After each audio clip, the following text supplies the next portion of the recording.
வயிறு முட்டை கடைசியாக சாப்பிட்டது எங்கே, எவ்வளவு? ஐயோ வேணாம், சும்மா சொல்லு. அசிங்கமா இருக்கும். எங்கள் அம்மா கூட பேசிக்கிட்டே அப்படியே வந்து பார்த்தீங்கன்னா ஒரு 10-15 சப்பாத்தி கிட்ட சாப்பிட்டுட்டேன். 10-15 சப்பாத்தி. ஏன் உனக்கு அதில் ஏதாச்சும் பிரச்சனையா? யூஸ்வலாக நான் இவ்வளோ தான் ரைஸ் சாப்பிடுவேன். வெயிட் பண்ணி எப்படி சோத்தை எடுத்து எடை போட்டு சாப்பிடுவீங்களா? எடை போட்டு சாப்பிடுவோம். என்ன நந்தினி, என்னமா இதெல்லாம்? என்னம்மா சோறு தட்டு வச்சு அப்பதான் சாப்பிடுவாங்க. நம்மளுக்கு எவ்வளோ கேலரிஸ் அந்த அளவுலாம் தெரியும். சீரியஸாவே கேட்குறேன். நான் வீட்டில் ஒரு தராசுன்னு வச்சிருப்பீங்க. வச்சிருக்கோம். ஃபுட் வெயிங் ஸ்கேல் இருக்கு. அதாவது வெயிட் போட்டு சாப்பிடுவீங்க. என்னங்க எனக்கு ஒண்ணுமே புரியல. அதுதானப்பா எனக்கும் புரியல. சண்டே அன்னைக்கு என்னோட மச்சானுடைய குட்டி பையனுக்கு இந்த காது குத்துற ஃபங்க்ஷன்.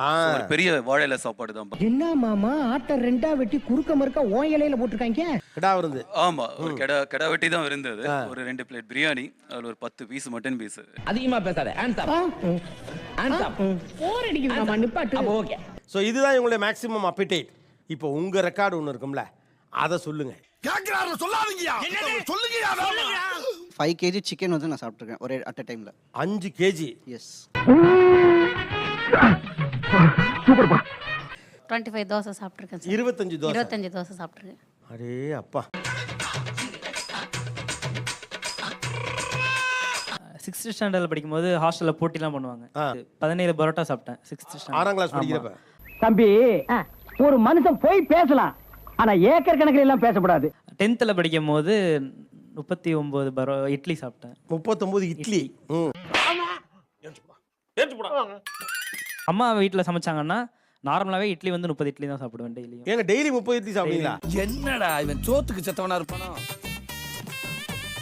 அந்த பேக் கூட உள்ள எதுவும் இட்லி இல்ல. Reenu, it was a joke. Very funny. ஒரு தடவை ஆந்திரா மெஸ்ல வந்து ஒரு காம்படிஷன் மாதிரி தான். ஒரு 7 பிளேட் வந்து ரைஸ் சாப்பிட்டேன். அண்ணன் எதுக்குல பாக்க இல்ல ஒரு வாரத்துக்கு சேர்த்து ஹோல்சேலா சாப்பிட்டார் போல இருக்க அண்ணன். ஆனா ஏற்கனவே ஆந்திரா மீல்ஸே குவாண்டிட்டி அதிகமா இருக்குமே. I don't care. நான் மட்டுமல்ல, நீங்க ஒவ்வொருவரும். அப்ப 7 பிளேட்னா எவ்வளவு இருக்கும்? அளவு தெரியல சார், அவங்க வைக்க சாப்பிட்டேன். வைக்க சாப்பிட்டேன். 7 மீல்ஸ் கணக்கு ஆக்சுவலா. இந்த சோறு கறி குழம்புக்கு மட்டும், இன்னும் குடல் குழம்பு இருக்குது, ரசம் இருக்குது. அதெல்லாம் லாரியில வருதா? 38 இட்லி. எவ்வளோ? 11th படிக்கும்போது 38 இட்லி. 38 இட்லி. ஆமா, வெறும் தேங்காய் சட்னி மட்டும் தான் இருந்தது. 54 இட்லியை சாப்பிட்டுட்டு சாப்பிட்டதுக்கு காசு கொடுக்காம போனா எப்படி? 54 இட்லி ரெண்டு நல்லா இல்லைங்க சார். நான் 4 கோழி கிரில் கோழி முழுசா சாப்பிட்ருக்கேன் சார். 4 கிரில் கோழி. பிரியாணி 3 கிலோ வரைக்கும் சாப்பிட்ருக்கேன். யாரா நீங்களா? யாருப்பா நீங்க? ஆஃப் ஆயில் 41 ஆஃப் ஆயில் வரைக்கும் சாப்பிட்ருக்கேன். அவன் வச்சிருக்கிறது வயிறா வண்ணா சாலான்னு தெரியல. ஒரு 2.5 பவுல்ஸ் பிரியாணி நான் சாப்பிட்டேன். 2.5 பவுல், ஒரு 15 பேர் சாப்பிட்ற மாதிரி குவான்டிட்டி. அண்ணா அந்த சாப்பாடு தொட்டு எடுங்கண்ணே. சாப்பாடு இல்லாம நம்ம அண்ணா பானிபூரி காம்படிஷன்ல கலந்தேன். ஒரு நிமிஷத்துல 21 பூரி சாப்பிட்டேன். 2வது வருஷம் 24. பிரியாணினா ஒரு 2ல இருந்து ஒரு 3 கிலோ நான் சாப்பிடுவேன். என்னால சாப்பிட முடியும், எனக்கு அந்த நம்பிக்கை இருக்கு. நான் தாராளமா சாப்பிடுவேன். யோ என்னையா இது? Maximum 20 parotta sir. 20 பரோட்டா. காலேஜ்ல பெட் கட்டி சாப்பிட்டு. பந்தயத்துக்கு நாங்க வரலாமா? தாராளமா. இவனை தவிர யார் வேணாலும் வரலாம். பொதுவாகவே நம்ம வீட்டில் கறி எடுத்தோம் சண்டே அப்படின்னாலே 3 கிலோ 4 கிலோ அப்படிதாங்க சார் எடுப்போம். சமூகம் பெரிய இடம் போல் இருக்கு, தப்பா பேசியிருந்தா மன்னிச்சுடுங்க. நம்ம 4 கிலோ எடுப்பீங்களா? ஆமாங்க சார். எவ்வளவு பேர் இருக்கீங்க வீட்ல? வீட்டில் 3 பேர் தாங்க சார். இவர் சொன்னதை கேட்டதும் என் உடம்பெல்லாம் நடுங்கிடுச்சு. 1 கிலோ வாங்கினாலே நல்லா சாப்பிட்ற ஆளுங்க கறி குழம்பு ஆமாங்க சார். 5-6 பேர் சாப்பிடலாம். அதான் பிரச்சனையே. என்ன பிரச்சனை? 1.5 கிலோ மீன் அப்படின்னா அது ஃபுல்லா கிரில் பண்ணிடுவோம். அந்த 1.5 கிலோ மீன் வந்து அது சைடிஸ் மாதிரி தான். என்னம்மா நீங்க இப்படி பண்றீங்களாமா? சார் நான் 25 முட்டை சாப்பிட்ருக்கேன் சார். 75 முட்டை. 25 முட்டை. 25 அப்படிங்களா? ரொம்ப சந்தோஷம். புறப்படலாங்களா? அவிச்ச முட்டையா? Half boil 5, omelette 5, full boil 5, கலக்கி 5. அவனை சொல்லி நிறுத்துங்களேன்டா. அவன் நிறுத்துற அந்த லூசுக்கு மட்டும் வந்துட்டே இருக்கான் போடுறா. இது என்ன பானிபூரிக்குனே ஸ்பெஷலிஸ்ட் யாரா வராங்க? நான் பக்கா சென்னை பையன். இவங்க வந்து என் ஒய்ஃப் நார்த் இந்தியன். எப்படி எதுக்கு இத்தனை எப்படி? இல்ல எப்படிப்பா? என்னப்பா இந்த காம்பினேஷன் வித்தியாசமா இருக்கு. பொண்டாட்டி பானிபூரி பிடிக்கும், பானிபூரி கடையை வச்சிட்டீங்களா? எப்படா உனக்கு இவ்வளவு கரெக்டா தோணுது? நான் ஒரு ஐடில ஒர்க் பண்ணியிருந்தேன். இப்போ அந்த ஆஃபீஸ் விட்டுட்டு 2 பேரும் சேர்ந்து வியாபாரம் தான் பார்க்குறோம். 2 வருஷமா கடை வச்சிருக்கோம். ஐடில இருந்து அதை விட்டு இப்படி இதை பார்க்குறீங்களா? ஆமாம். இதுக்கெல்லாம் கை தட்டாதீங்கடா. இவரை பார்த்துட்டு 4 பேர் பானிபூரி கடை போட வருவான். இதோ வந்துட்டேன். 4 வருஷம் கழிச்சு நீ என்னால ப்ளூ கலர் சட்டை போட்டு ஒருத்தன் சொன்னா அவனை நம்பினேன்னு உங்கள்கிட்ட சண்டைக்கு வருவாங்க தெரியுமில? நானா? என்ன கொடுத்துற நீ? உங்களால முடியும். இல்ல யாரோ ஒருத்தருக்கு ஒர்க் அவுட் ஆகுது. அதனால பூரா பேர் பானிபூரி கடை போட கிளம்பிடாதீங்க. அவ்வளவுதான், நம்மள முடிச்சு விட்டீங்க போங்க. 5 நிமிஷம் டைம் தரோம். 5 நிமிஷத்துக்குள்ள எத்தனை பானிபூரி சாப்பிடுறீங்கிறதா கணக்கு. ரெடியா? எண்ணிக்கங்க. சாம்பார மொத்தமா ஊத்தி இட்லியை பண்ண சாக்கிடா. ரெண்டு எப்பா யாராவது எண்ணிக்கங்க. எனக்கு ஒண்ணும் தெரியல. ஐயே, இந்த பையன் ஏன் ரெடியா இருக்குமா அடுத்தது? டேய் நிறுத்துடா. இனிமே அவன் வாழ்க்கையில சோறே திங்க மாட்டியா? அப்பா நாங்க 3 நிமிஷத்துல முடிச்சுக்கிறப்பா. நீங்க போற போக்குல பார்த்தா 300 வேணும் போல இருக்கு.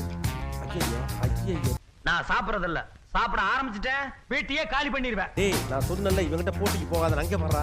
பத்தாவதுக்கு அந்த பானியை வேற குடிக்கிறான்டா அவன். சிங்கம் தலை இறங்கிருச்சு. சிங்கமா? ஏ அப்படி இந்த அண்ணன் போஸ்டா ஊர்ல ஜெயிக்கிற மயில வேணா அறிவிச்சிடறான்டா தம்பி. டேய் தண்ணி கிண்ணி குடுறா செத்துக்கிட்டு தொலை போற. தண்ணி விட்டா சாப்பாடு கொள்ளாதுங்களே. சாப்பாடு கொள்ளாதா? உனக்கு பானிபூரி தான் வேணும்னு கேட்டிருந்தா நான் கொடுத்துருப்பேன் ஒரு பிளேட்டு. அதுக்கு ஒரு போட்டியில நீ கலந்துக்கணுமா சொல்லு. என்னப்பா செய்யறது? விதி விளையாடிச்சப்பா. நாயே நீ விளையாண்டு போட்டு விதி மேலேண்டா பழி போடுற. 4 நிமிஷத்துல நீங்க 25 சாப்பிட்ருக்கீங்க. 4 நிமிஷத்துல தம்பி 50 சாப்பிட்டுருக்காப்ல. ஆஃப்டர் 17 முட்டை. சோறு பத்தாவது போட்டிருக்கு, இன்னொரு மூட்டை அரிசி வேணுங்க. டேய் போடா அப்பிடுவேன். நல்லா சாப்பிட்றாருன்னு ஒரு பக்கம் பெருமையா சொன்னா கூட எங்கெல்லாம் அது உங்களுக்கு சங்கடம் ஆயிடுது. சொன்னா தீத்துற போறியா? என்னால முடிஞ்சதை செய்யறேன் சொல்லுங்க. கரெக்ட்பா. ப்ரோக்ராம் வரப்ப ஆ, அப்பாவே சொல்லிக்கிறாங்க. ஏற்கனவே பானிபூரி காம்படிஷன்ல வின் பண்ணியிருந்தேன். ஆ. அப்பயே மானத்தை வாங்குறேடா. இந்த சனியை புக் எடுத்து வச்சே நான் பார்க்கவே இல்லையே. அப்படி என்னடா உனக்கு அவ்வளவு தீவிர? பொண்ணு குட்டி பாத்துக்கிட்டு இருக்கோம். பாக்குறவங்க பொண்ணு கொடுக்க ஓ, மாட்டாங்க. இது ஒரு இமேஜ் வருது இல்ல அப்படி. ஆமா மறந்தே போச்சுடா. அப்ப கூட்டிட்டு வா. நிறைய சாப்பிட்றானா அவனுக்கு பொண்ணு கிடைக்கிறதெல்லாம் கூட ஒரு மாதிரி அசூசையா பாக்குறாங்க. ஃபேமிலிலே நிறைய சாப்பிட்றத பார்த்துட்டு கூட இருக்கிறவங்களே கிண்டல் பண்றப்ப அது ஒரு சாப்பிடக்கூடாது நம்ம அந்த இடத்துல. என்ன இன்னைக்கு இவ்வளவு கம்மியா சாப்பிட்டுருக்க? உடம்புக்கு சரியில்லையாமா? இது வீடியோஸ் பண்ணி பண்ணும்போது ஸோ அதில் வந்து எங்களுக்கு ஃபாலோவர்ஸோ சப்ஸ்கிரைபர்ஸோ வராங்க. ப்ளஸ் அதில் ஒரு ஏர்னிங்ஸும் வருதுங்க சார். இது இன்னைக்கு மட்டும் நடக்கிறது இல்ல, காலங்காலமா இதுதான் நடந்துகிட்டு இருக்கு. நீங்க ஒரு ஃபுட் சேலஞ்சுன்னு பண்ணி போடல வீடியோ பாக்குறாங்க, அதே உங்களுக்கு காசு வருதுங்கிறீங்கல்ல. கண்டிப்பா. நீங்க ப்ரொஃபஷனல் இல்ல. I don't care. நான் மட்டுமல்ல நீங்கள் ஒவ்வொருவரும் ஐ டோன்ட் கேர் என்று சொல்லி நகர வேண்டும். இப்போ உங்களுக்கு நமக்கு ஃபாலோவர்ஸ் கிடைக்கிறாங்கிறதுக்காண்டி நீங்க பண்றீங்கல்ல, அது ரிஸ்க்னு சொல்றாரு அவர். ரிஸ்க் எடுக்கிறலாம் எனக்கு ரஸ்க் சாப்பிடுற மாதிரி பழகிருச்சிங்க சார். இப்போ 4 இயர்ஸாக பண்ணிட்டு இருக்கோம். ஈட்டிங் சேலஞ்ச் முடிச்சதுக்கு அப்புறம் நாங்கள் என்ன பண்ணக்கூடாது. புரியல நான் சொல்றேன். அதாவது உனக்கு புரியலன்னு சொல்றியா? அவனுக்கு என்னென்ன பிரச்சனை இருக்குன்னு ஃபர்ஸ்ட் கேளுங்க. என்னென்ன பிரச்சனை இருக்கு தம்பி? நான் நல்லா பண்றனோ இல்லையோ, ஆனா நீ நல்லா பண்ற. பிரச்சனைகள் இருக்குதான் சார். அது என்ன பிரச்சனைகள் இருக்குன்னு? அல்சர் இருக்கு. அத வேற ஞாபகப்படுத்திட்டீங்க. நெஞ்சமெல்லாம் பொண்ணா இருக்கு தம்பி. சொல்ல முடியாத பிரச்சனைகள்லாம் இருக்கு சார். 25 முட்டை பிராய்லர் முட்டை சாப்பிட்டேன். ஆஃப் ஆயில் சாப்பிட்டேன். ஆனா என்ன பிரயோஜனம்? அம்மன் ஜல்லிக்கு பிரயோஜனம்டா. அதெல்லாம் உனக்கு ஒண்ணும் தெரியாது. இன்னைக்கு ஒரு முட்டையை வந்து ஏத்துக்க மாட்டேங்குது உடம்பு. ஒரு முட்டை சாப்பிட முடியல. ஒரு முட்டை வந்து செரிமானம் ஆக மாட்டேங்குது. என்னடா ரொம்ப பயமுறுத்துறீங்க அண்ணே. பயப்பட வேண்டிய அவசியம் இல்ல, ஒரு பரிகாரம் இருக்கு. அவ்வளோ கறி சாப்பிட்டேன், அவ்வளோ சாப்பாடு சாப்பிட்டேன். இன்னைக்கு வந்துட்டு கொஞ்சமா சாப்பிட்டேன். தோசையே இப்போ என்னால் சாப்பிட முடியல. எது என்னையா சொல்ற? ஆவ பெருசு. 100 பானிபூரி சாப்பிட்டேன். இது ஃபுல்லா தொண்டை ஃபுல்லா இது வரைக்கும் புண்ணாயிடும். சொல்றா என்ன நம்ம பேசுறா? அவ்வளவுதான், நம்மள முடிச்சு விட்டீங்க போங்க. லைக் பண்ணுங்க, ஷேர் பண்ணுங்க, சப்ஸ்கிரைப் பண்ணுங்க. மறக்காம கீழே இருக்கிற பெல்ல ஒரு தட்டு தட்டுங்க.